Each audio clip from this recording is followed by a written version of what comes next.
What's going on, guys? Welcome back to the Davey Sports Podcast. This is episode 173. Recording this on the evening of Monday, January 13th, 2025. Matty's back with me. What up, Matty? What's up, Davey? What's up, everyone? Yep, I'm back once again. All right, so we got some stuff to talk about. We'll get into the NFL playoffs. That's probably what y'all are thinking most about. But we got some actual news regarding Sasaki today with the Padres, and it's quite interesting and fascinating and hopeful. Yeah, because we got a lot of Sasaki news, and let's just start off saying the good news. So Jeff Passan officially tweeted out, "We are among one of the three finalists for Roki Sasaki. It's between us, the Blue Jays, and LA." So that's the good thing, because before that, we started to hear rumblings of reporters from other teams saying they were out on the Sasaki sweepstakes. Yeah. That's when everything started to become like, wow, like he's actually telling teams you're done. Yeah. And it seems like there's and then let me get this straight, guys. Yes, we're still in this thing. No, he hasn't made up his mind. I saw someone say, "Oh, well, he's just doing this for show and everyone knows he's going to go to the Dodgers." If that was the case, all that he would have, all him and his agent would have to do, Just announce it. All they'd have to do is if they wanted to fake it, all they would have to do is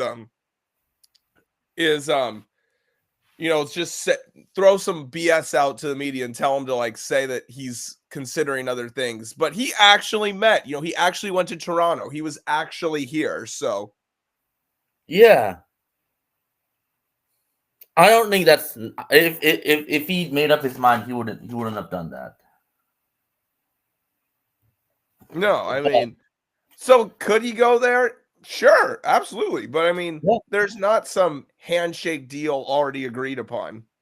If there was a handshake deal already agreed upon, then I don't think all these other teams, including us, would be trying like this. No, and I think the other thing that I think is promising that you have to consider is that we did, break some of those agreements with other international guys like the Dodgers did over the weekend. That happened this morning. So yeah, so again, we have a chance.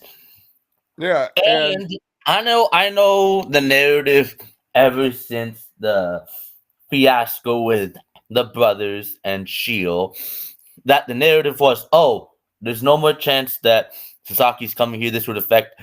Reports are that's not the case. No, I mean, because he had the meetings at all. He had them apparently not, because he had the meetings here this weekend, which is after the stuff came out, of course. Right. And again, Wolf's agent and Sasaki are smart people. So again, they would have been aware of this a long time ago, and it hasn't deterred them. Yeah.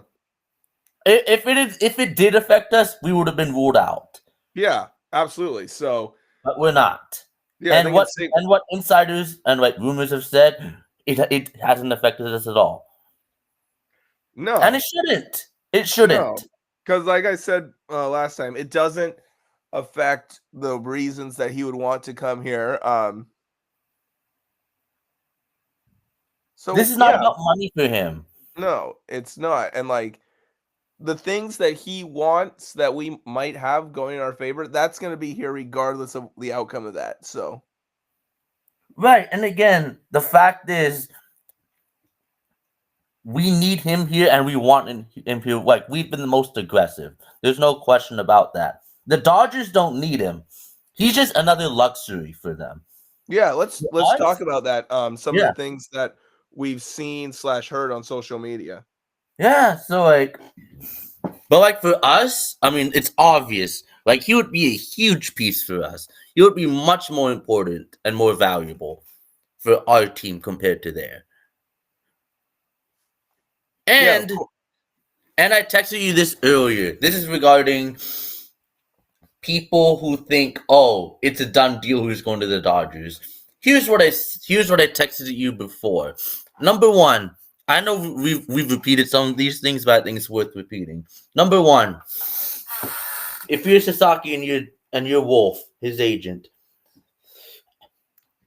they would know about the injury issues that Dodger pitchers have had and the issues of them developing them properly healthy, right?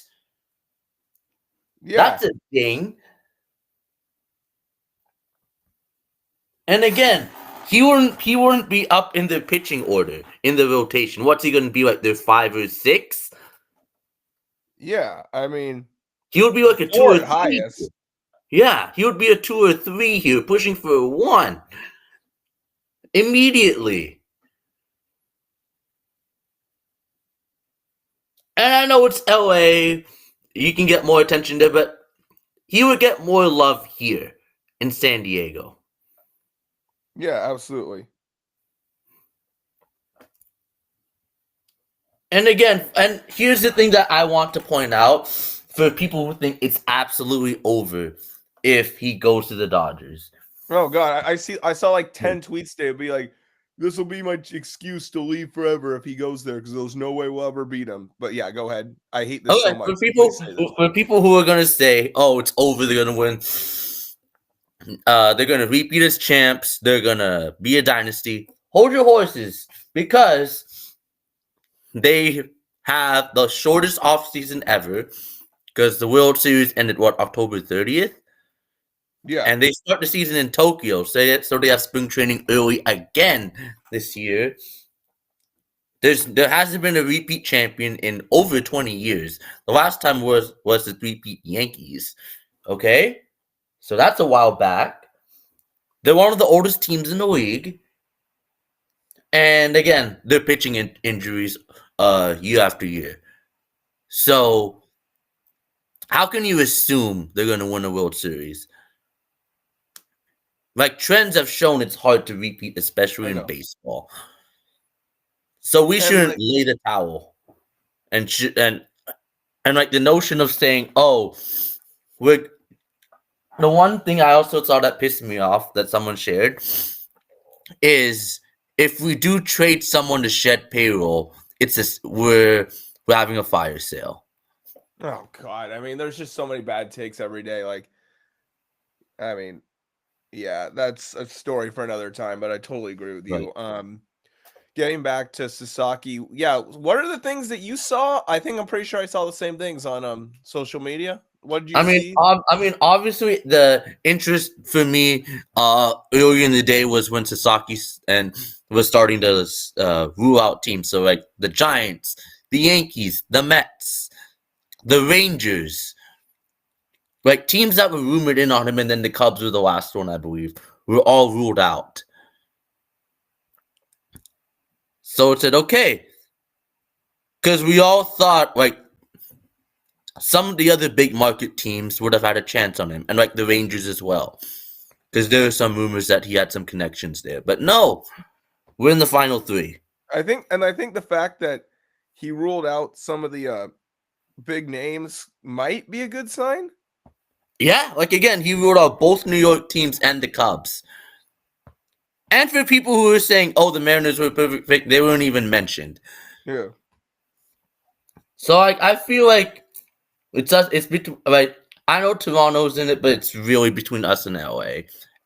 And based off what we've talked about and what we've heard, I like our chances. Actually, I like our chances.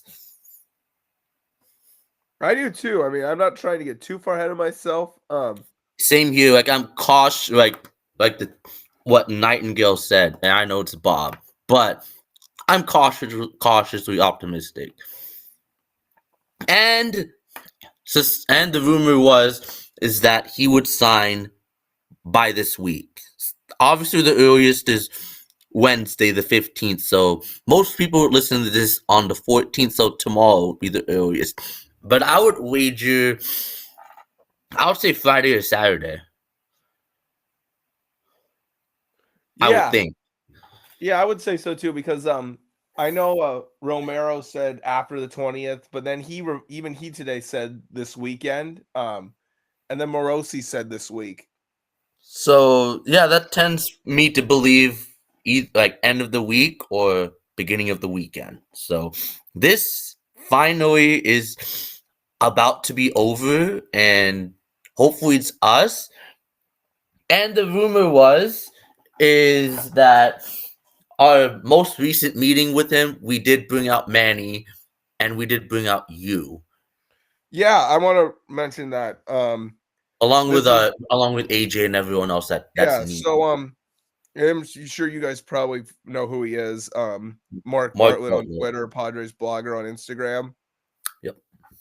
If you're wondering, like, well, who cares about him? Well, last offseason he broke something. I don't remember exactly what it was. It wasn't an on-field thing. It was, I think, an Gallagher announced. Square. Gallagher Square. Yeah, he did, and I think, and he also, I'm pretty sure he also remember when there were rumors that Gallagher Square wouldn't be ready for opening day because of all the rain in like Yeah. February.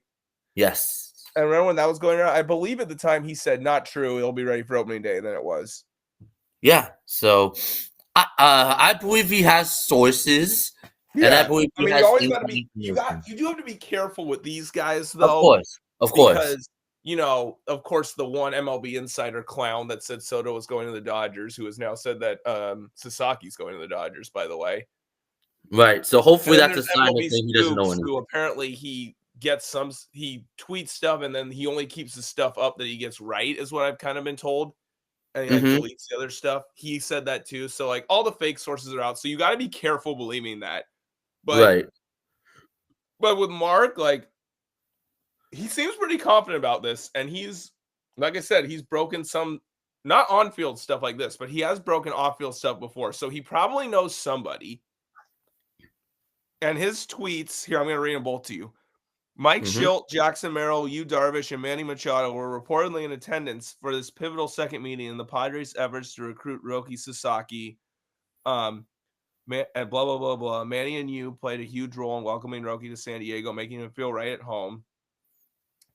Another tweet, according to a source, Roki Sasaki not only got the full Petco Park experience, but was also welcomed into a player's home for dinner with Padres players, coaches, and front office staff.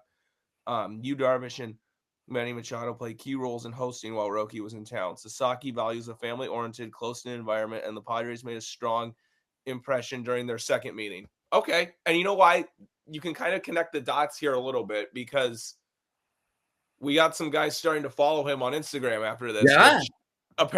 which you guys might laugh at that, but that actually matters in 2025. Oh, it does matter. Like even Ethan Salas followed Sasaki. And I know the video that was making its rounds on Twitter/X earlier of Sasaki throwing at Petco earlier today. Yeah, I'm not going to read too much into that though, because apparently he did the same thing in Toronto. But yeah, I mean, I think the big thing I want to mention is that Preller really values getting guys in the international free agent market. So if he's breaking off commitments, he feels like he has a pretty good chance and getting him. And remember, he didn't name drop him at Seidler's memorial for no reason. right. Oh, and here's something else if I can find it. So a guy that you and I know, I'm not going to name him, but you know who I'm talking about. A guy you and I know that knows Preller said in reply to somebody, I don't think AJ and Chris, I'm assuming he's referring to Chris Kemp, who's like our scouting director or something. Yeah. Would do this unless they were really confident in landing Roki. So, and here's the thing too. The national media isn't just giving Roki to the Dodgers anymore. Again, not even after this. Like, there's real sentiments in the baseball world that he could be a Padre. Yeah, I'm gonna read something here that I saw earlier today. I think what it's AC, so it's hard to like. Yeah. So yeah, again, grain of salt, but this is somebody that knows more than you and I, even if we don't necessarily think he's the best in the world. 100% agree. Yeah.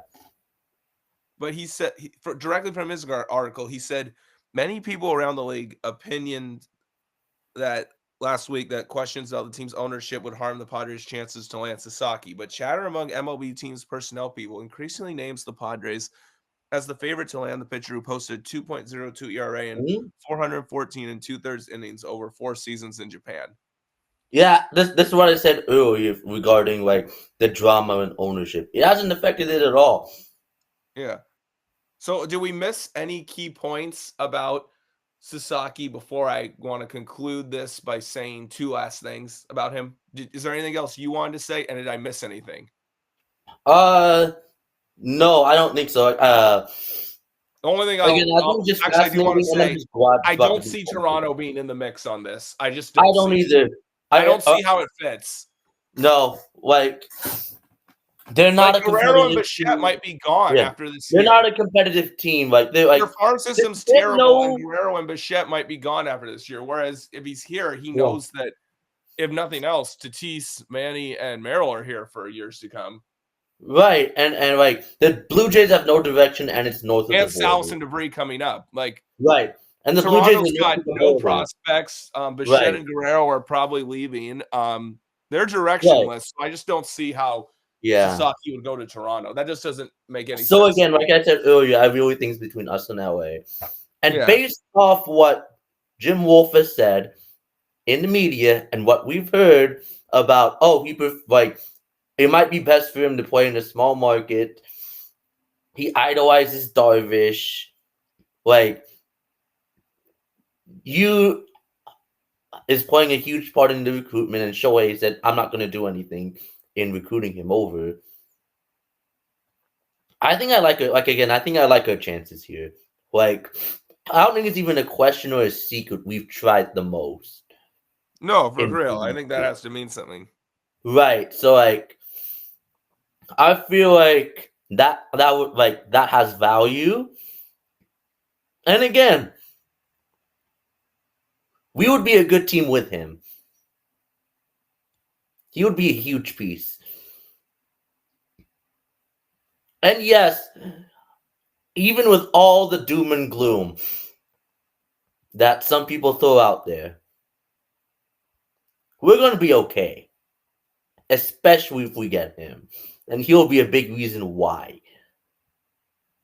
And oh, not to mention, we just sold out a 2025 season tickets. I don't think we mentioned that recently yet. No. So, yeah, we do have things going for us. It's starting to kind of shift that way, but we've been down this road before. But I know someone's going to say, "Oh, what about when we thought we were getting Ohtani when he first came over from Japan? What about when we thought we were going to trade for Mookie Betts?" I mean, all those things. There was a factor that why it didn't happen. Like Ohtani went to Mm-hmm. the Angels when he came over from Japan because he wanted to hit and pitch, and there was no DH in the NL at that time. With trading for Mookie Betts, we offered better prospects, but the Dodgers offered to take on Price's contract. So like I don't see a Right. factor to that degree here. No, it's just what we offer and what we can offer, and what other teams can offer. And I think again, we need him the most, and our effort has been.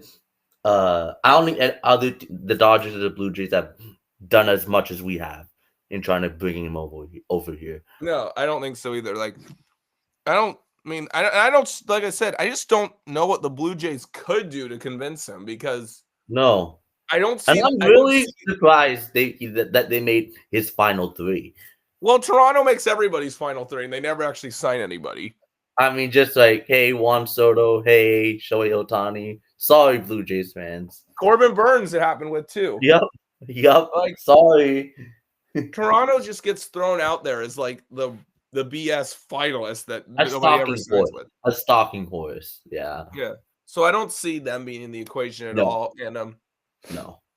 I miss anything on Sasaki before on the information we got today and the way this is kind of feels like it's trending? No. So I think if you're saying gun to my head right now, I think he's a Padre.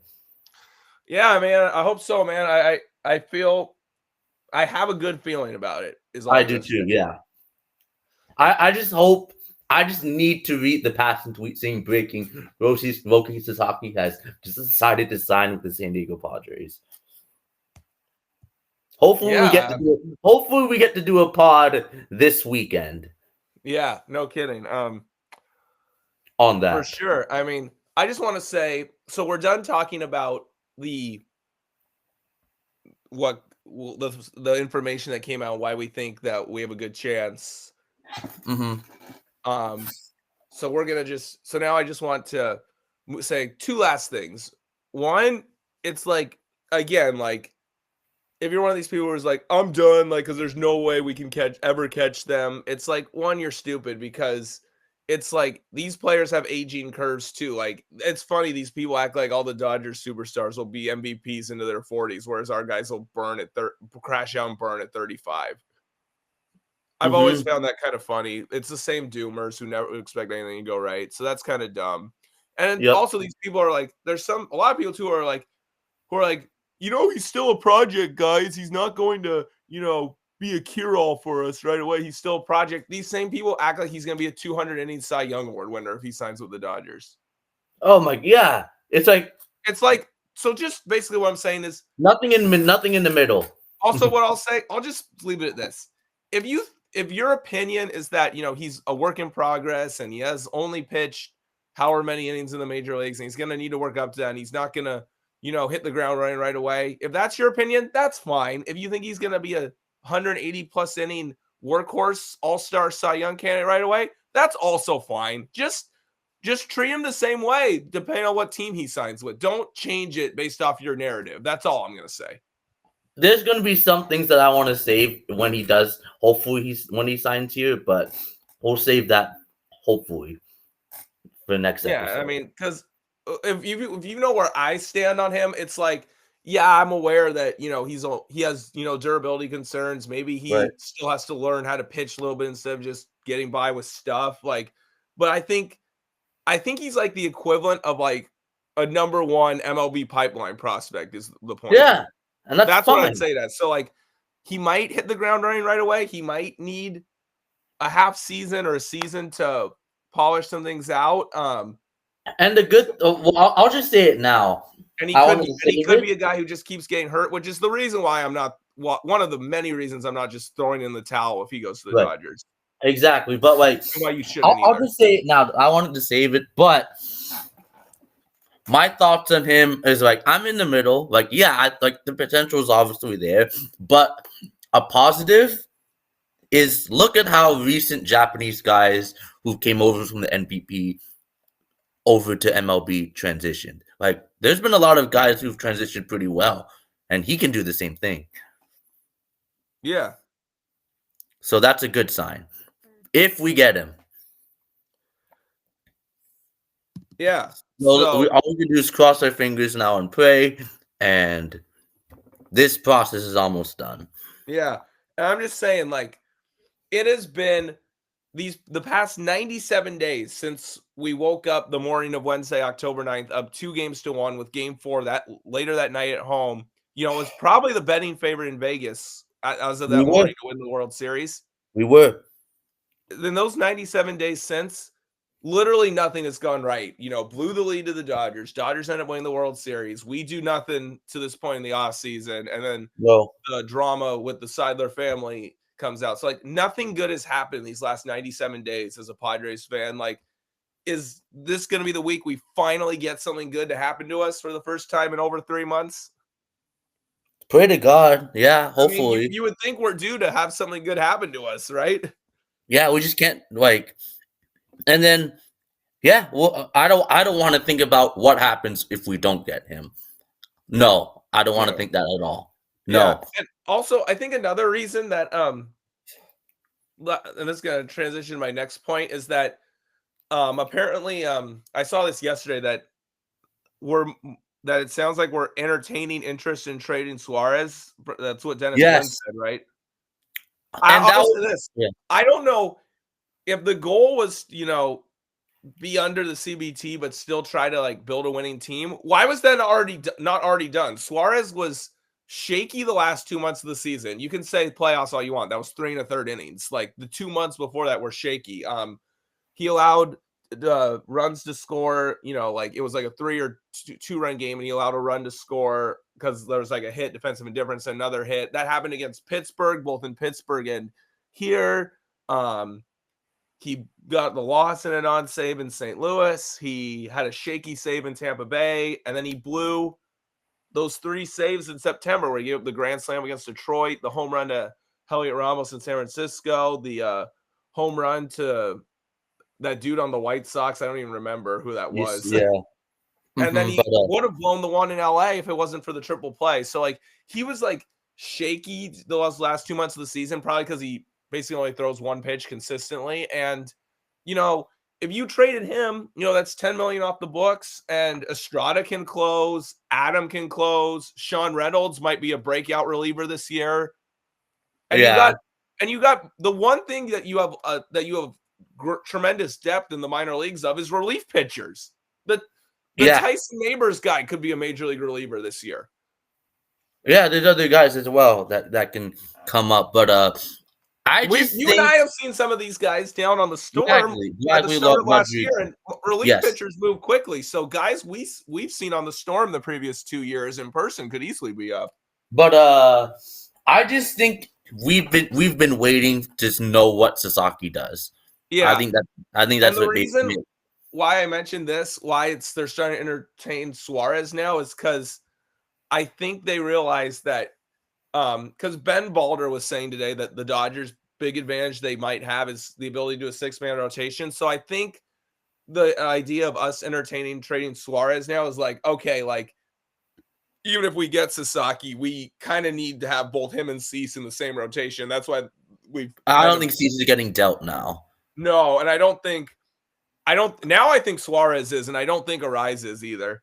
I don't think Arise is getting dealt. I think they felt it out with Arise, and it was like, he's more valuable to have this. He can give us more this season than he'd give us back in a trade. So, and I feel like, again, we could still sign Arise to an extension. Yeah, and I'll talk about that. Actually leads me into the next point, is that this Sasaki thing to me, I mean, it's already a positive sign that they still had the meetings with him. And another thing I saw, do you remember? She's not on Twitter anymore because she got sick of the crap, and I don't blame her. But do you remember that Padres Geekster on Twitter? Yes, I do. Well, I met in person. She's terrific. She's a very nice lady. Terrific. I know she is. Yep. Shout out. Terrific Shout woman. out to her. She's very nice lady. I've met her in person. I still follow her on Instagram. She follows me. She's Michelle baseball fan. I forgot what the number she had after, but she said that she's down like at the stadium a lot, I think, around the stadium a lot. And she said on her Instagram story that Saturday he met with, like, I think it was I'll just pull it up. I'm pretty sure. I think Sunday was when he met with Preller and Grupner, and then let's see if I can. Okay. Sorry for the delay. I forgot about this. Let's see here. Okay. What the heck? Oh, it was too long ago, so it disappeared. But I think it was the Players was Saturday and AJ and Grupner was Sunday. So okay. So I mean, that's a good thing, though. So yeah, that's a good sign for sure. So the fact that they're still like, my whole reaction to the whole thing from the brothers is that, okay, maybe Robert's health problems are real and him and his wife aren't really a part of it anymore, and it's Matt Seidler and John Seidler or whatever. Like, and Matt Seidler, actually wrote the letter that he addressed to the fans and the corporate sponsors, I think it was.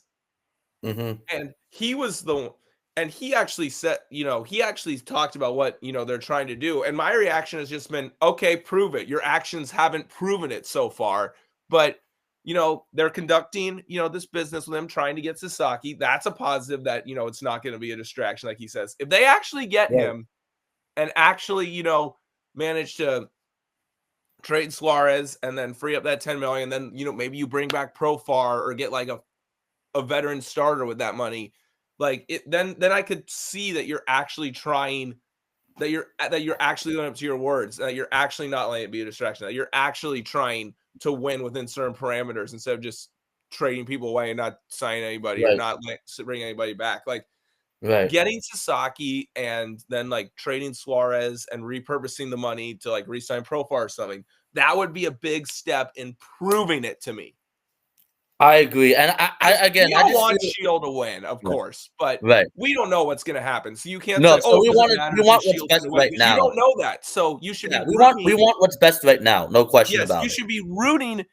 So you can root. I'm rooting for Shield to win. I mean, I Of think course I am she's too. I'm because too. I think she's the best extension of Peter we'd ever get. But Matt Seidler still has a chance to prove to us Redeem that he himself, can. yes. So, and you want that in the interim to while we wait for this thing to get out. You want him to prove that he cares and like Right. will You shouldn't root for the downfall of failure because they still have a part of the team. yeah, and they're still in charge. Right. And I will say that the fact that if it's really true that, Bob's not part of the trustee or whatever because of health problems and him and his wife aren't really part of it, then I would have a lot more confidence because Yeah. I mean, because the thing people are killing, because it is true that, these guys have basically been running it since Peter died. I mean, Kutsenda, you can say what you want about him. He's just a puppet who answers to these guys. He just does whatever they tell him to do. Yeah. Because, basically the the trustee, the people in charge of the trustee and like the minority owners, they basically control him and tell him what to do for the most part. Mm-hmm. So it's basically been, probably Matt Seidler this whole time, maybe John. And Grupner's just been their puppet. Like you want them to do the right thing. And Right. the thing people have just killed them, and some of it's deserved. Like I think it's kind of embarrassing going to arbitration with King. I think it Yeah. sucks they haven't done anything this offseason. That's frustrating to be sure, but you do have to say they could have traded Tatis last year. They didn't. Before last Yeah. year, no, obviously not now because he has Tommy John. He's out all of this year, but before last year, they could have traded Joe Musgrove if their only goal was saving money, and they didn't. So if Right. you, I don't think killing them for not going over the luxury tax is necessarily a thing because remember, only 9 teams paid the luxury tax this year. 21 teams Right. didn't. So Right. just because Peter did it 3 years in a row, Peter was special. We can't expect another Yeah. Peter, but No. they got a lot of money coming off after this year. So Mm-hmm. if they spend to get closer to the tax, even if they don't get all the way up to what it is now, like if they spend close to the luxury tax, then I think you have to give that to them. We're not going to see that till next offseason, though. But I still do think that Matt Seidler, I'm just going to assume it's Matt and John and that Bob's not really a part of this. Mm-hmm. So Matt and John still have a chance to prove themselves, in my opinion. Yeah. So yeah, we And should this would be be a rooting, big no first. question. And if they were to, you know, get Sasaki and then make moves as a result of getting him, then I would say like, okay, like these guys might actually have a plan here. Like I just don't know. I just can't trust that right now. But if they, make this happen, then we might have something with them. So I'll just say that. Yeah, I agree. So Is that all you got on the Padres? I think we got it all. for now, yeah. So it's just a waiting game at this point, and this saga is almost over. So let's just hope we come out on top, and I'm cautiously optimistic. Yeah. Um. So we're gonna move on. Ready to talk about the NFL playoffs now? Yeah. All right, so we're actually gonna go a little bit out of order here. I know I usually do it like in order of the games we're playing, but we're gonna do Monday first and the Monday night game, tonight's game first, and you guys will see why as we talk about this. Yes. First of all, Monday night. First of all, what was that, Minnesota? I mean, it's just so crazy. It's like they beat Green Bay for the second time. They improved to 14-2. It's like, oh, they win in Detroit next week. They're the number 1 seed, and like Sam Darnold's playing such great football, and he just turned back into a pumpkin these last 2 games. And Minnesota just got their ass kicked tonight by the Rams. This is what I feared when they lost to Detroit, and this is why I picked the Rams to win this game. Was I thought it was a deflating loss. It was a deflating loss last week. Like you could just tell by the way they played, especially when the game got out of hand in Detroit, and it carried over into this week. It was disappointing to see, to say the very least. and it puts a damper to his season that now other people expected from them. Because now other people expected them to make the playoffs, let alone win 14 games. But they have some questions that they need to be answered, and the biggest one is what do you do at quarterback? Because I think Sam Darnold has lost a lot of money the last 2 weeks, unfortunately.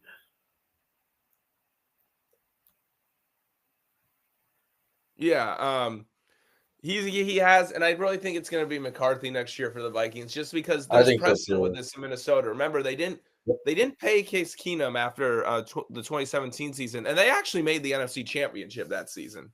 Yeah, and didn't keep him. And this isn't, and they had to actually give big money to Kirk Cousins to get him to come over at that time.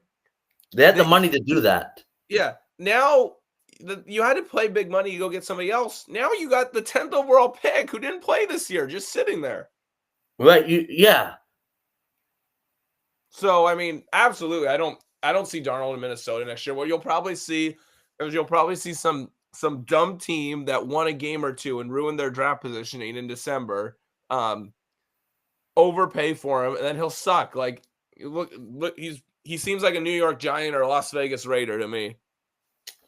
Yeah, I just feel like just watching again, just on looking at how his career has gone so far and how this year happened for him, you got to give credit to O'Connell for making him as good as he looked.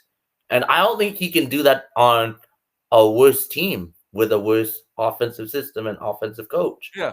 I mean, there's only so much that a coach as great as he is can do with a quarterback. I mean, people are like, how does Andy Reid win these Super Bowls in Kansas City and he didn't in Philadelphia? I mean, I think he just in Philadelphia, Andy Reid just did the best he could with Donovan McNabb and made McNabb better than he would have been otherwise.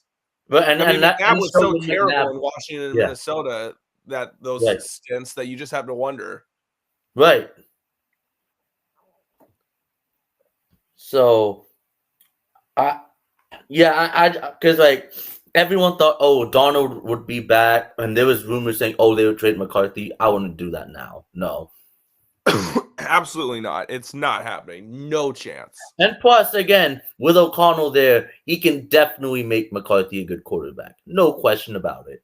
Of course. I mean, there's no doubt in my mind. JJ had a good preseason before he got hurt. Yeah. Don't forget that. Yeah, and let's not make this all about, the Vikings blew it, because credit to the Rams. They played a heck of a game, and they're going to be a tough out in Philadelphia next I mean, the Rams are now, I believe, 10-3 since the bye week and when they started 1-4. Yeah. Like, they're a good team, especially when healthy, and their defense has been really good. It's a really good young defense, too. That's impressive. Like, yes. They didn't even have a first-round pick for 8 years until this year, but they still managed to get guys. Like, very good young defense. Yeah, like wide receivers and Stafford on offense. Jared Verse is the guy who obviously he's the Pro Bowler and a rookie, but they have other guys around him as well. And they shut down Minnesota, who had a good year offensively, of course, with Addison and Justin Jefferson. They didn't do anything, and of course they made Darnold look really bad. But yeah, see, that's the thing about Darnold. The point though with Darnold is that Darnold, all his flaws got exposed. Like, he holds the ball way too long. Like, the Rams kicked their ass in the trenches, but half those sacks, Darnold just held the ball way too long. And then how many times did he get sacked? There's at least half is on him. And he got sacked 9 times, I believe. Yeah, 8 or 9 times. That was ugly. That's not good. So, and again, I don't think Darnold will ever have the weapons that he had this year, the best wide receiver in football and a blossoming second-year guy. Yeah, no, I mean, wherever he goes, like let's just say he goes to the Giants. What's he going to have? Malik Neighbors, and that's it? He's not going to succeed with that. No. I mean, maybe with the Raiders, he'd have a chance with Bowers and Jacoby Myers is okay, but I don't know. But Like, that's no, not now Justin that's nowhere Jefferson. near what he has in Minnesota, though. No, so yeah, so I just the way I've seen the Rams play defense after the Bills game with their starters. So they've given up, I believe, like 6, 9, another 6, 9, 9, and 9 their last 4 games when That's playing pretty damn everyone on good. the defense. That can lead to success going into Philly, especially seeing how the Eagles struggled offensively against the Packers. Yeah, I mean, they just like Jordan Love, he didn't have a great year, and Green Bay's No. wide receivers were all banged up. So, and And Philly, I'll, yeah. kind of struggled in that game. So, And I'll say this. The Eagles were the last team that really beat the Rams. So I think LA will remember that.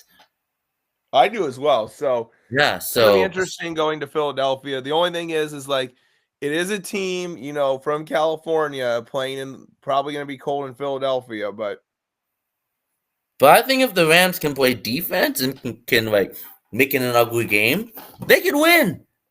yeah, I mean, absolutely, because Hurts does not do great when he's pressured. So, No. So the Rams have a chance. Am I going to pick them? I don't think I don't think they have enough, unfortunately. But I think it's going to be a close game. yeah, it should be a good game. Yeah, so that'll be an interesting game. But yeah, I what I saw from Philly yesterday, I don't think they, even if they do beat the Rams, and if they do play Detroit, which is probably like Detroit's probably going to beat Washington. We'll talk about that later. But I just don't see how the Eagles could go into Ford Field and win the way they played yesterday. No. So yeah, you mentioned the Commanders. What we did have a competitive game this weekend, and it was the Commanders and the Washington Commanders and the Tampa Bay Buccaneers in Tampa. That was a great game. Yep. As we both predicted, the Yes. Commanders, for the first time since 2006, have won a playoff game, and in Tampa Bay, full circle, 19 years in the making. Yeah, I mean, how could you not feel good for Washington fans too, man? I mean, they've gone through a lot. I don't think we have to go into detail why, but yeah, I'm definitely happy for them. I'm definitely happy for Dan Quinn for coaching a real team. Right. I mean, you can make all the 28-3 jokes you want. Oh, he didn't win anything after that. That still hasn't recovered. Well, he hasn't been there for 4 seasons, and the Falcons haven't even gone over 500 since. So was it really him? Yeah, and the Falcons got worse and worse after that Super Bowl. And they're not, and let's face it, they're not a good franchise. Hate to say No, it. they really are not a good franchise. I mean, they haven't had a winning record since he left. So was it really him? I mean, look at the turnaround the Cowboys defense had, and then look how Yep, bad it was this year after he yep, left. I yep. mean, I know they had injuries, but still. Yeah, They were like getting they, shredded in games where Parsons was playing, so I don't want to hear about injuries. yeah, and like again, no one expected the Commanders to do anything this year. Yeah. They won I 12 mean, games and they won a playoff game. yeah. Jaden Daniels as a rookie, he's the truth. I mean, I what just more can think you say about him? I mean, he's poised, and again, if you've watched him all year, he's very strong when the game is close in the fourth quarter, and he led a game-winning drive. I just feel like I know there's people who are gonna say, "Oh, he could have a sophomore slump." I don't think he will for a couple of reasons. Number one, he's an older guy. He played 5 years in college. Yeah, he Okay, did. he's one of the 5 year guys, so he's not a guy who only uh stayed in college for 3 years. And then number two, like because you compare, because I know people are going to say, well, Stroud, we were saying all this about Stroud last year, and then look what happened to Stroud this year. Stroud only played 2 seasons at Ohio State. and then sat the third. So that's a difference. Jaden Daniels played all 5 years. All 5. So that's like a 3-year, that's like 3 years of more experience playing. Yeah, and he's seen a lot too, because he was not in a great situation at Arizona State. So he's seen a lot. No. And then number 2, again, how poised he looks and how much better he actually looks when the game's on the line. I mean, the only thing I need to know about Jaden Daniels is you remember late in the game, like on that last drive, the 3rd and 1, where they did earlier in the game, he wasn't under center. He wasn't under center. They had Mariota under center. They had, I think, Robinson at fullback and Daniels at running back. Then they had him motion up, and then they did the QB sneak earlier in the game with Mariota, got the first down, and then what was I gonna say? And then when they faked it and called the timeout in the 4th quarter, they were just trying to get him to jump off sides on a 3rd and 1 on that last drive. Jaden Daniels was laughing. He was laughing like, dang, I know you guys wanted to jump off sides. I thought we were going to get you. Like, he was laughing, like enjoying the moment. He wasn't nervous one bit. So, like the moment isn't too big for him. So, he's like, I know all the things that we talked about as Padre fans, all the things we said about Jackson Merrill in terms of the intangibles. You can say that about Jaden Daniels. Which is why I think like he's already a star and he'll continue to be a star. Yeah, and like center field in baseball, quarterback is extremely important in football. No question. So shout out to them. And like the way the game ended, like, are you kidding me? I mean, a doink. A doink to win the game, and shout out to Mike Tirico because that was an amazing call before. Mike Tirico's amazing, man. And during the kick and after the kick. So yeah, I couldn't believe it. Like I was like, you got to be kidding me. They just had to make it extra dramatic. I thought it was a short field goal, so I thought, okay, he's probably gonna make it. I'll be stunned if he missed it. It looked good, and it started hooking, saying, "Uh-oh." And then it doinked. It's saying this better have been inside the crossbar, and luckily it was. It was just inside enough for the doink for the field goal to be good to walk off the game. But it was dramatic. No question. So I guess I gotta tell you a story about this. But I'm gonna tell the people listening to this. As most of you know, I've said it several times in here before. I am good friends with Dan Quinn's nephew and 2 of his nieces. I went to school with them. They're my friends. I was watching the game with them at a Commander's bar in PB. And I have the video on my phone still. If anyone wants to see it, let me know. I'll send it to you. If you didn't see it on my Snapchat and Instagram stories already. I was filming right before the kick, and so you can see this. I'll tell you the reaction. Everyone was like starting to celebrate. They saw it hit the upright. There was like everybody like froze. There was this like gasp. Then they saw it go in. Place went freaking nuts. It was awesome, man. Yeah. I just feel so happy for the DMV area that they get to finally have something to celebrate with the football team. How about that for them? Yep. This was basically the first season of the new era, because I know Harris officially bought the team in July last year, so technically it was before last season started. But it was like by that point, you can't make any changes that would impact the 23 season. It was right before the season, like 1 month, like basically training camp. It was training camp was already underway when he officially got control of the team. So like he couldn't have done anything. Like 23, that you just had to basically play it out with Ron Rivera and whoever the GM was before. I don't even remember. So basically year 1 with the new ownership, and then Adam Peters GM, Dan Quinn head coach, like first year playoff win with a rookie quarterback. They were 4-13 last year, guys. So it shows you the mess that Ron Rivera and, of course, we don't want to name him, left. I mean, it's just so, because all you need to know about the difference in ownership and how Yep. much this matters, like Yep. for a team. Everybody knows why the Redskins / Commanders were so terrible for most of the time Dan Snyder owned the team. Of course. Got in the way of football operations, made knee-jerk decisions doing so, tried to make all these splash moves that didn't work. Like he basically didn't let the football people do their jobs. In an interview after the game, because Magic Johnson's a minority owner as part of this group. Yeah. Him and Josh Harris were doing an interview with a news affiliate in DC, I think it was. Yeah.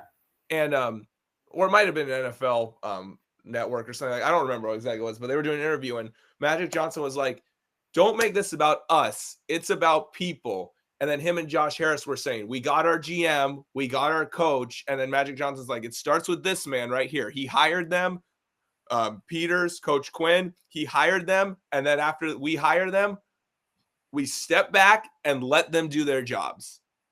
Don't be a micromanager."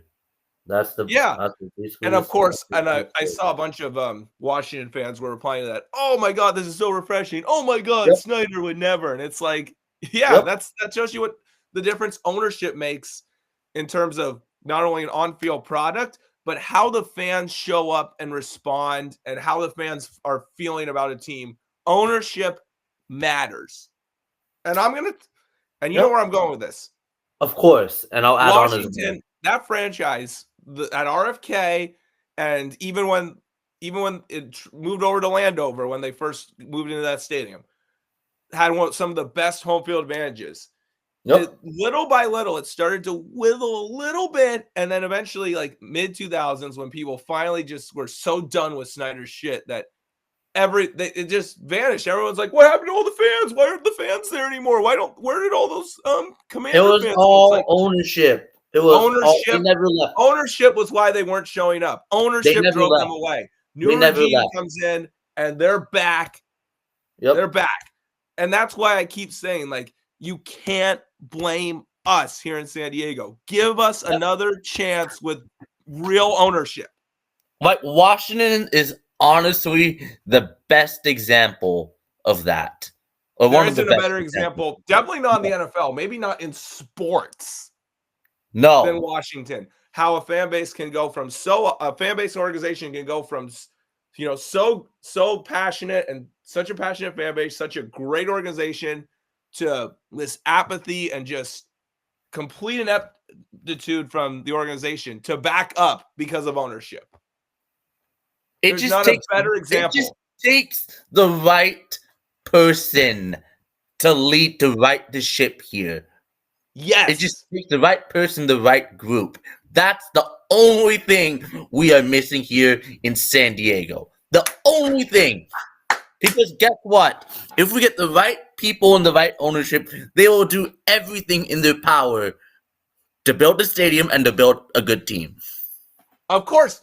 And like, it runs through my head. Like, I see the videos and stuff. Like, I saw the videos like in Cincinnati Super Bowl run. I see these videos and they're even the run the following year when they made the AFC Championship. I see these videos and I was like, and I'm like, man, like I want another shot at that in San Diego. And then to actually be in a Commanders bar with people who have been, Washington fans for all this playoff drought, and then to see them celebrate their team finally getting a win again, it only makes me want to see it even more, man. Like even the Lions run last year and what the Lions hopefully can do this year. Like, of course, seeing like apathetic fan bases who have been there but have suffered through so much or have been ridiculed because their teams have been so bad. Seeing those things makes me that much hungrier to have another chance here to have a team. Of course, again. Especially because it was a great example of it, no question. Yeah, and we're recording this tonight on Monday, January 13th. It'll be the 14th by the time some of you listen to this. Most of you all of you listen to this probably, honestly. But as it's Monday, January 13th right now while we're recording this, and that is the 18-year anniversary of closing out the RCA Dome by knocking off Peyton Manning, the defending champion Colts. Like, and those are things, again, I was going to say it before, I'll say it again. You don't forget those things, and it just makes you want to have a team again so bad. Like, I was 9 years old when that happened. I still remember. We were 9. Like, I can tell you how scared I was when we were clinging onto the lead and the Colts kept on driving to the red zone, and we got the Eric Waddle one-hand pick, and then we stopped him on 4th down. Yeah. I mean, to end the game. Basically. 2 4th down stops. 2 4th downs. Yeah. And then this is when Rivers got hurt, when he threw the touchdown pass, LT was banged up and Gates was banged up. And the game-winning play, a game-winning touchdown was a Billy Bullock quarterback sneak. Yeah. That was 18 years ago. You don't forget those things. No, like you were 9. All right. And I got to bring up the year before because it'll be the 14th by the time people actually listen to this. That will be the 18-year anniversary of Marlon McCree fumbling the interception. And I just want to say this about that game. 8 years old, literally cried myself to sleep after that game. Like, I just started crying, went to my room and started crying till I fell asleep. Basically the same thing for me. Like, yeah, I mean, but it was a forgetful 24 hours that time. No question. The reason I mentioned this game is that I could tell stories about this game that I've heard from people. Like, I've heard so many stories about this game from people. I could go on for a long time about this, but what I just want to say now is that game in particular, because, we talk about, the Aztecs, had, the tough Sweet 16 loss to UConn, who ended up winning the national championship. They were winning in the second half against U of A in the Sweet 16 2014, and then COVID canceled the tournament in 2020 when we would have had a great shot at making a deep run. We got another shot after that. The Aztecs got to a Final Four, to a national championship game. Like, we were within 5 with 5 minutes left. Yes, with the Padres, like about the 2007 tiebreaker, 2010 collapse, like we couldn't get that off our minds. We had to live with that for all those years. We didn't make the playoffs, but now they've made playoff runs since then. And, we lost the NLCS to Philly in 22. And, last year, obviously the 24 scoreless innings after we were up 2-1 on the Dodgers. Like, the Padres, over whether it's this year, 5 years from now, 10 years from now, 20 years from now, there's a chance the Padres we can get a redemption shot with the Padres. As of right now, like, without a team here in San Diego, we have no shot of making up for that game. No. That's why that game stings so much. Yeah. It's if you're asking us or anyone, if there's a moment in your life or a day in your life that you would go back on, it's probably January 14th, 2007. Without question. The day. Like, because I would trade the last 18 years to go back to that day and rewrite that story and relive my life. I'll tell you why. Because there was one thing that started the entire chain of events that led to a decline in fan support, a decline in stadium support, a decline in team performance that resulted in the 2 former things that led to the team moving. There was that game. That game is the apple in the garden of Adam and Eve. Yep. That game was why Marty got fired. That game led to, people starting to think the Spanos family was a complete joke. They had a few good years after that. Then they kept Norv Turner too long. Then, they started threatening to move with the Raiders. Like, that game was the apple in the garden of Adam and Eve. Because, again, if they won that game, they beat the Colts, they beat the Bears. Not only do they have a Super Bowl, back then we could have gotten the stadium done at a much cheaper price and much easier with more fan support. I mean, the biggest reason to me was that, the reason why it didn't happen then was because, the nationwide financial crisis at the time pretty much paused that. Right. Paused any progress on the stadium. And by the time things got better, the Spanos family had just pissed everybody off. It was too late. So like if we got the Super Bowl, like if we but if they won won the Super Bowl, people would be like, well, shoot, they won the Super Bowl. Screw it. Even like, and we could have gotten it done like immediately before the crisis happened, because this was 07 and the crisis happened the year after. Yeah. I mean, yeah, it just, that's such a killer.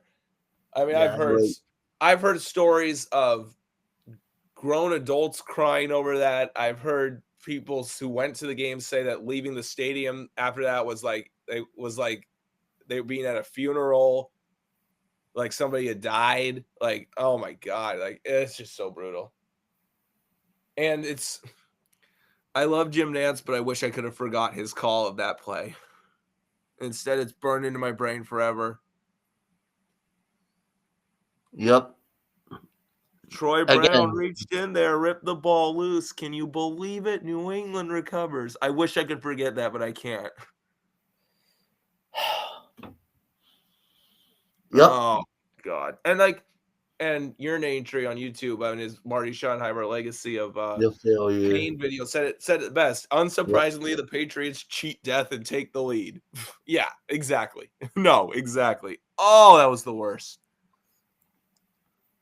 Oh, 18 years and still stings. Oh, and it's gonna sting forever. Unless we get a team again. Unless we get another team. Bowl, it's gonna sting forever. Oh my God. Because we don't have another chance as of now to redeem it, and it's taking a longer and longer. And the more we think about it, it still hurts to this day. It really does.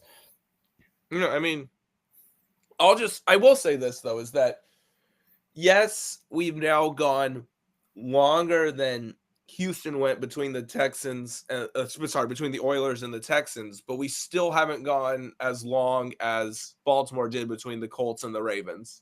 Yep. We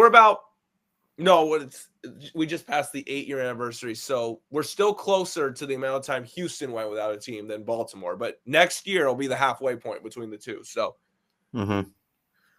hopefully something happens this year. I mean, yeah. But again, for all the people who are saying, forget it, there's no chance, don't forget the state you're in, it just takes the right person in the right group who wants to privately fund this. Yeah, the whole point we're trying to make is that Washington is such a good example of why you don't blame the fans and the region, but it's the owner that can just make everything suck. Right. And if you have the right people in the right group, if you want to have it for a public vote, you'll get the votes. Oh, I absolutely believe this too. I'm glad I'm not the only person that thinks this, because I've talked about how they messed up the vote before, and anybody who knows me, who knows me knows how I feel about how they messed that up. Just a reminder, they put it as a 2/3 vote requirement, which is impossible. Okay. And I know somebody's gonna say majority. Impossible. You know how many people said screw it, it's not even worth my time because of that? The super majority? Yeah. A lot. That affected a lot. And again, for all the people us San Diegans know about it. Only the city voted. The diehards couldn't vote on it. No, I couldn't. I was in power. I couldn't. Right. I know people who went to games for 20 years that couldn't vote on it. Right. Give me a break. We can go on and on this topic. Yeah, not to mention the problems with the plan itself, and the fact the timing of it was so horrible. I'll just put it this way: people like to think here that the Padres got Petco Park Pass because the vote was right after they played in the World Series. Qualcomm was already approaching 30 years old after the Super Bowl run. And if they put a stadium on the ballot after the Super Bowl, would have passed. Did for the Padres with going to the World Series, and basically putting going to the ballot box when they did would have been like if the Padres had gone to the ballot box after the 93 players strike, the 93 fire sale and the 94 players strike. Like, if the Padres had gone to the ballot box for Petco, then it would have failed by a lot. And the Chargers basically did the same thing, like going 4-12 in 2015 when you tried to move with the Raiders. So, and then just burning every bridge you could find in the whole freaking county along the way. And then everyone knows Measure C was a horrible deal to begin with. Yeah, and it was there. What did they campaign? They did one event across the street from Petco Park and put advertisements in the stadium and on television of Padre games, targeting audiences who are going to vote for it anyways. It's like, that's not a campaign. No, like they barely put it out. It was to check a box on the way out of town. Just to show, we did something. The bare minimum. Yeah, it was to check a box. I mean, it's pretty, yeah. So, like, for people and also, I want to mention the stadium thing, too. Like, we're talking about this with ownership, too. Like, how for years, because, whatever it's called now, I think it's called Northwest Stadium now, because it's, like, Northwest Bank or whatever has the naming rights now. I'll always know it as FedEx Field. Mm-hmm. The stadium in Landover. We'll just call it that. It's one of the worst in the NFL, partially because Snyder did no upkeep on it whatsoever, but because that's how inept he is and how much he sucks. But, for years, there was talk about, are they going to go back to the district? Are they going to move to a suburb in Virginia or a different Maryland suburb or whatever for the new stadium? And, still at FedEx Field all these years with Dan Snyder as owner. Now that Josh Harris is owner, Congress is working on a possible resolution to have a stadium back at the RFK site in the district. It's like, don't you think that might have happened because they're more willing to do something for Josh Harris than Dan Snyder? Yep. I don't know why nobody thinks this. I mean, am I the only person in the world that thinks this is ridiculous? Absolutely not.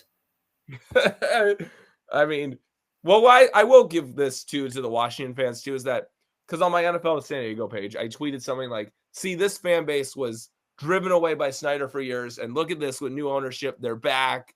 This is why you got to give us another chance.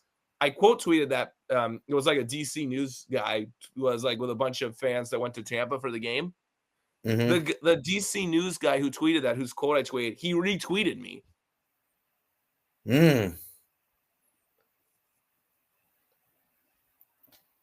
So it means something. Yeah. So absolutely it does. You just want to close this out talking about what you see for next weekend's games? Sure. So both of us will probably agree on the two Saturday games. We have both the one season winning. Yeah, I mean, Andy Reid off a bye week. Don't be fooled by the Texans on Saturday. That was just the Chargers being the Chargers. I mean, Houston against Kansas City in the playoffs. Doesn't matter if it's the Oilers or Texans. Never ends well for Houston. Nope. Last time the Texans were there, they blew a 24-0 lead in 10 minutes. And Andy Reid has a phenomenal record off a bye. And Kansas City started to play their best football down the stretch, which is a little scary. Of course, and they look to be as healthy as they've been all year.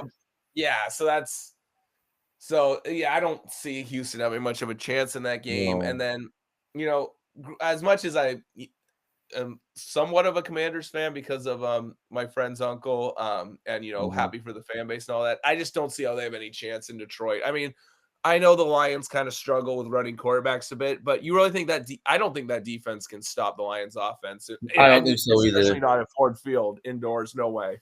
Like playing from Raymond James to Ford Field is a step up. I mean, there might have been in terms of the home field advantage too, there might have been just as many Commanders fans as Buccaneers fans there. Right. That's not going to be the case in Detroit. Absolutely not. And I just feel like, again, the Lions got their experience last year, so they're going to be ready. Oh, absolutely. And Ford Field's going to be roaring on Saturday night. Yeah, I mean. And I feel like the break. But hey, Washington, nothing to be ashamed of. You guys have you guys went way and beyond this season, so I just feel like, again, this is Detroit's year to win the NFC. Yeah, I mean, hopefully win the Super Bowl. That result will say way more about Detroit than Washington. True, but I feel like the 1 week off definitely helped Detroit heal up a bit and get a little bit healthier. So that helps Detroit, and shorter week for the Commanders as well because Sunday Yeah, night to Saturday. yeah.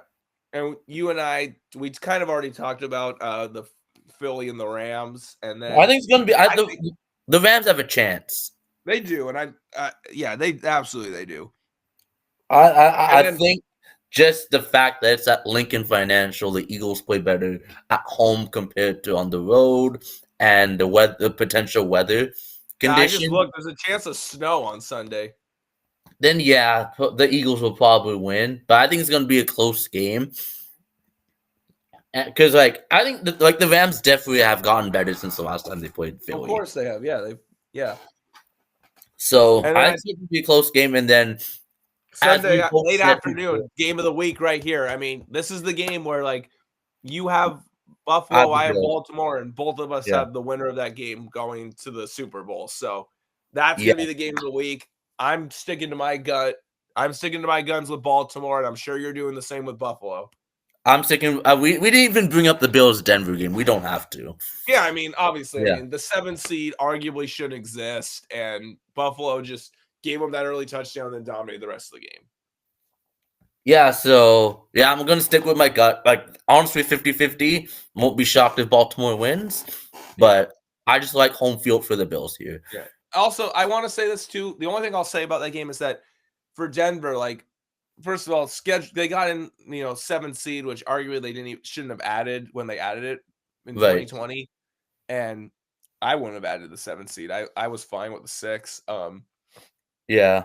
And then they got in because of the schedule too. And like, I mean, and like, yeah, they're gonna go up from here because like they had all rookie Bo Nix, all that dead money from Russell Wilson. You still did what you did. I mean, that deserves some credit, but I'm just not a Sean Payton guy. You guys know this. Like, We've talked about this in I previous don't think pods before. getting an extra getting into the expanded playoff as the last seed against a very easy schedule is worth going crazy over. And I just don't think he's really anything without Drew Brees, honestly. And I mean, his record in playoff games now is 6-9, and outside of out, outside out, of the 2009 Super Bowl season, he's 6-9 in the playoffs. which isn't great. No, and I just don't think he's. I don't think he's that good of a coach without Drew Brees. I think Drew Brees made him, to be honest with you. I would agree with you there. Like I remember we talked about this. I think like week 2, Yeah, like early in the year, about this. yeah. I mean, now look, they went 9. New Orleans went 9-8 in a weak division the year before he left New Orleans. The 1 year he didn't have Brees. Yeah. So yeah, I think that's all we gotta say about the Broncos Bills game. But yeah, this will be a fun week. Like divisional week is honestly the most exciting week for me, besides like the Super Bowl. Yeah, I mean, divisional is when it really starts to get serious because in the wild card you get these. It seems like there's oftentimes blowouts in the wild card round. Right, and that's what you get again with the extra seat now. Yeah, because I mean, Philly didn't even play that well and still never trailed in that game. Right, And then Denver went right down the field and scored on the opening possession, but then didn't score again. Buffalo kicked their ass the rest of the way. Mm-hmm. And then obviously the Ravens spanked the Steelers. Honestly, could have been a much worse score if Baltimore didn't even try the second half to score more. They just coasted to get out of there with a win. Yeah, so a lot of these, and then Green Bay, and then I guess Green Bay was, they went 11-6, but they played a pretty weak schedule too. And yeah, I mean, I know Green Bay beat Dallas last year as a 7th seed. That's the only 7th seed that's won, and we've now had In the 5 format. seasons of this format, and the 7th seed has only won once. Yeah. How many times has the 7th seed even been competitive? I guess Indy was competitive with Buffalo in the In AFC the first 2020. year of it. That's it, really. Yeah, I Most of can't the think time, of the any. 7th seed's not even competitive, and then you just risk, like, if the 2 seeds, like, could be a really good team, but they could get a key player injured having to play in the wild card round against a team that they are gonna beat by 2+ touchdowns anyways. It's just dumb. I've never was a fan of the 7th seed, honestly. Yeah, I agree, but And it makes wild it waters down wild card weekend to me.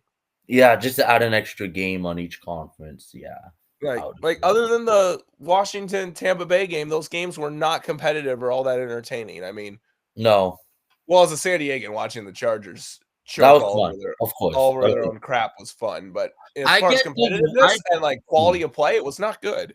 I guess there's one more thing to talk about because you did mention the Packers beating Dallas last year, the only 7-2. What do the Cowboys do now? Because they let go McCarthy.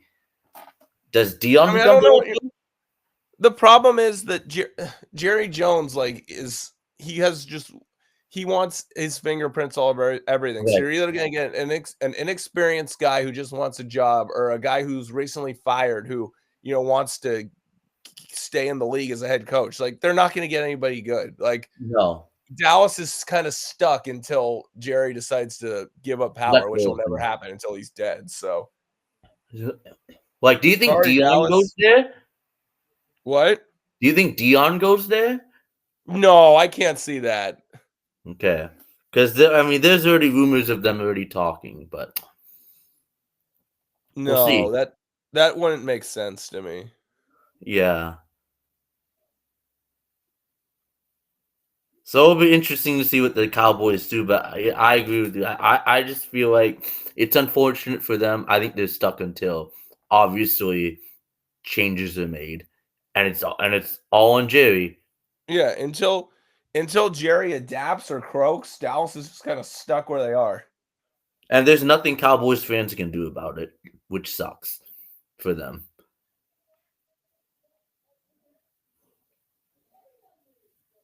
All right, you got anything else to close this out, Matty, or is that all?